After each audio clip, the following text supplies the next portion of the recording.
নমস্কার। পাঁচমিশালির আজকের পর্বে সকলকে স্বাগত। আজকের বিষয় আসন্ন বিধানসভা নির্বাচনে কংগ্রেসের ভবিষ্যৎ কি, এই নিয়ে আজ আমরা কথা বলবো কংগ্রেসের মুখপাত্র ইশফাক আহমেদের সঙ্গে। ইশফাক সাহেব, আপনাকে পাঁচমিশালিতে স্বাগত।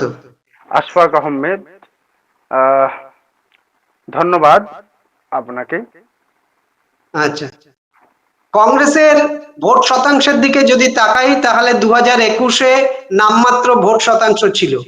সেই ভোট শতাংশের উপর ভিত্তি করে এবার একলা চলার সিদ্ধান্ত কতটা বাস্তবসম্মত? দেখুন, দীর্ঘদিন ধরে ভারতীয় জাতীয় কংগ্রেস পশ্চিমবঙ্গের রাজনীতিতে এককভাবে লড়াই করেন। দীর্ঘ 20 বছর হয়ে গেল। হয়তো জোট বা কোনোভাবে আহ, কাউকে সঙ্গী করে লড়াইটা লড়েছে।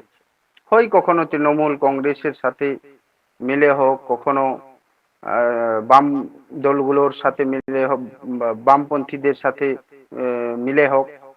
কিন্তু কর্মীদের, যেটা গ্রাউন্ড লেভেলের যারা কর্মী আছে, তারা তারা চাইছিল যে না, যেন কংগ্রেস যেন এককভাবে লড়াই লড়ুক। যা তাতে কংগ্রেস বুঝতে পারবে, আমরা বুঝতে পারবো যে আমাদের গ্রাউন্ড লেভেলে কতখানি শক্তি আছে এবং আমাদের সমর্থক কত আছে এবং অ্যাকিউরেট ভোট পার্সেন্টেজ আমাদের কত আছে। ইভেন আমি আপনাকে যদি বলি, যেহেতু যখন বামের সঙ্গে আমরা জোট যদি করতাম, তাহলে অনেক কর্মী সমর্থক আছে, কংগ্রেস কট্টর কংগ্রেসী আছে, তারা মনে করতেন যে না, বাম আমাদের শত্রু। বাম, left front is not our natural ally. এটা তাদের ভাবনায় মধ্যে সব সময় তাদের মাথার মধ্যে এই ঘুরপাক, এই জিনিসটা হতো। এই কারণে এটা খুব সাহসী আমি মনে করছি যে একজন কংগ্রেস কর্মী হিসেবে, কংগ্রেস মুখপাত্র শুধু নয়, কংগ্রেস কর্মী হিসেবে মনে মনে করছি যে এটা খুব সাহসী পদক্ষেপ। প্রদেশ কংগ্রেস এই সভাপতি। সাহসী পদক্ষেপে এই সাহসী পদক্ষেপের ফলে আগামী ভোটে কংগ্রেস কেমন ফলের আশা করছে? এই সাহসিক কংগ্রেস, দেখুন, বাস্তবটা তো আমাদের মেনে নিতে হবে। কংগ্রেস একটা ভালো ফলাফল করবে, ভোট পার্সেন্টেজ বাড়বে, এটা আমি নিশ্চিত বলতে পারছি। হ্যাঁ, কিন্তু সরকার গড়ব এটা আমরা দাবি করতে পারবো না। এটা তো জনতা ঠিক করবে যে আমরা সরকার গড়তে পারবো না, সরকার মানে কিং মেকার আমরা থাকবো, সেটা জনতা ঠিক করবে। জনগণ, রাজ্যের জনগণ সেটাকে ঠিক করবেন। কিন্তু হ্যাঁ, কংগ্রেস শক্তিশালী হলো। কংগ্রেসের যে যেই জমিগুলো, কি বলে একটা কথা আছে না, বাঞ্জার, হিন্দিতে কথা আছে বাঞ্জার জমি, বাঞ্জার জমি। তো যেই জমিগুলোতে চাষ হয়নি, যেই জমিগুলো উর্বরতা কমে গিয়েছিল, সব জায়গায় কিন্তু চাষ হলো। এই চাষ হওয়ার ফলে কি হলো, নতুন নতুন কংগ্রেস কর্মীরা তারা সাহস পেল এবং যারা কংগ্রেস করতে চাইতেন এবং ভাবতেন যে Congress is not serious in West Bengal, তারাও কিন্তু তাদের যে ভুল ধারণা তাদের মধ্যে ঢুকে গিয়েছিল, সেই ধারণাগুলো ভেঙে গেল। এতে করে কংগ্রেসের সাংগঠনিকভাবে কংগ্রেস শক্তিশালী হচ্ছে এবং আগামী দিনে কংগ্রেসের ভোট ব্যাংক বা ভোট বেস বা সমর্থক, ভোটার, এটাও কিন্তু খুব মানে বাড়বে। এবং জাতীয় কংগ্রেস সবসময় একটা, এবার মানুষকে একটা বিকল্প দিল।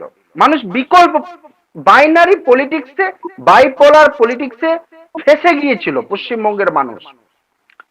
কেউ বিজেপি এবং টিএমসি, বিজেপি এবং টিএমসি, অনেকে বলবেন যে বিজেপি বিদ্বেষীদের দল, বিদ্বেষ ছড়ায়, টিএমসি কারাপ্ট, সিন্ডিকেট, দুর্নীতি।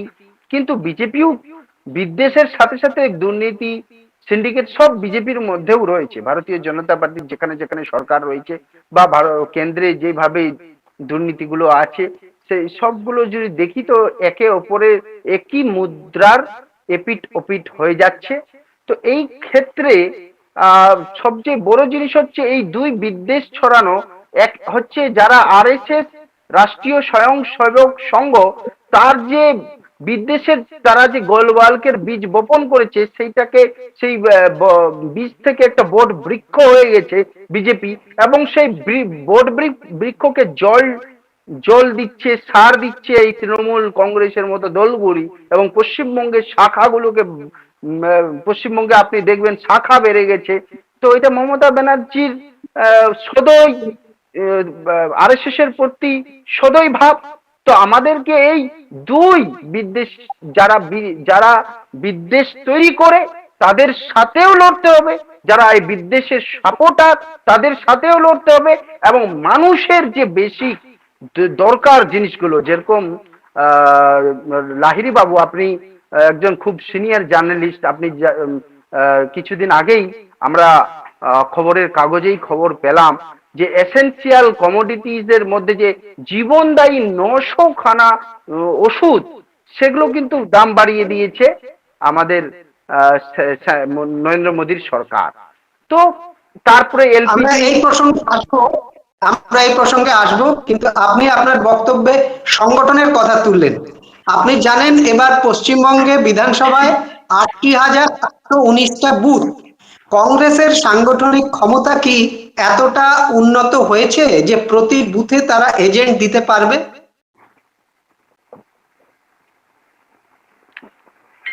দেখুন, প্রতি বুথে আমরা এজেন্ট অবশ্যই দেব, সেই সাংগঠনিক ক্ষমতা আছে। কিছু বুথ হয়তো আমাদের হয়তো থেকে যেতে পারে, কিন্তু 90% বুথে কিন্তু আমাদের এজেন্ট থাকবে।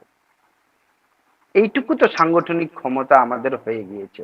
আর আমার মনে মনে হচ্ছে, যদি আমাদের কর্মীরা চায় এবং সাপোর্টাররা চায়, যেভাবে আমাদের সাংগঠনিক, মানে এত অল্প সময়ে, যে শুভঙ্কর সরকার উনি বেশি দিন টাইম পাননি এই সংগঠনটাকে গোছানোর, কিন্তু এই অল্প দিনে যা গুছিয়েছেন, তাতে করে মানুষ যেভাবে নিজে থেকে এগিয়ে আসছেন, কর্মীরা নিজে থেকে কাজ করতে চাইছেন।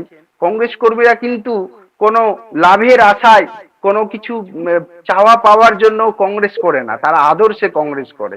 তো তারা এই আদর্শের কারণে দেখবেন যে এটা 90% থেকে 100% হয়েও যেতে পারে।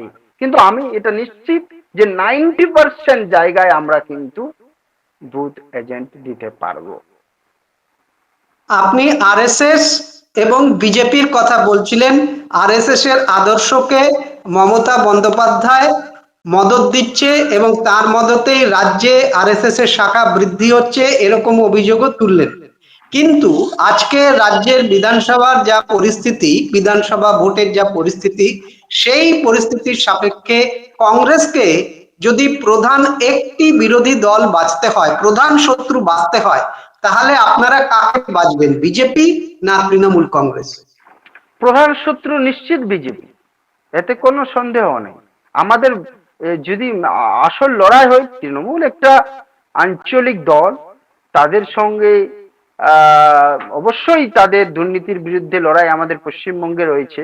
কিন্তু সার্বিকভাবে আইডিওলজিক্যালি সম্পূর্ণভাবে যার, মানে দুই মেরু বলতে পারেন, যে আর এই বিচারধারার লড়াই যদি হয়ে থাকে, সেটা হচ্ছে ভারতীয় জনতা পার্টি এবং আরএসএস এর বিচারধারার সাথে জাতীয় কংগ্রেসের লড়াই। এবং এই লড়াই ঘৃণা হারবে এবং ভালোবাসা জিতবে। রাহুল গান্ধী যেইভাবে বলেন যে মোহাব্বত কি দোকান খোলনে আয়া হুঁ, তো মোহাব্বত কা দোকান জিতবে, এই আমি বলে মনে করি। এবং এটাও আমি, একটা উর্দু কবি ছিলেন, উনি বলেছিলেন যে কাটে বিছানে বালো কি রাহ মে, अगर तुम काटे ही बिछाते जाओगे तो एक दिन सारा कायनात काटे में भर जाएंगे। তো আমরা চাইছি যে প্রত্যাবর্তন হোক এবং তারা ফিরে আসুক, বিদ্বেষের দিক থেকে ভালোবাসার দিকে ফিরে আসুক।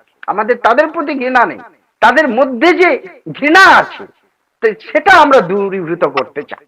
আমরা আরএসএস কে দূরীভূত করতে চাইছি, এর মানে আরএসএস এর লোকজনদেরকে দূরীভূত করতে চাইছি না, বরং আরএসএস এর লোকজনদের মধ্যে যে ঘৃণার জন্ম হয়েছে, যে যেটা মধ্যে আছে যে ঘৃণাটা, সেই ঘৃণার সঙ্গে আমাদের লড়াই, এবং সেটাকে আমরা দূরীভূত করতে চাইছি।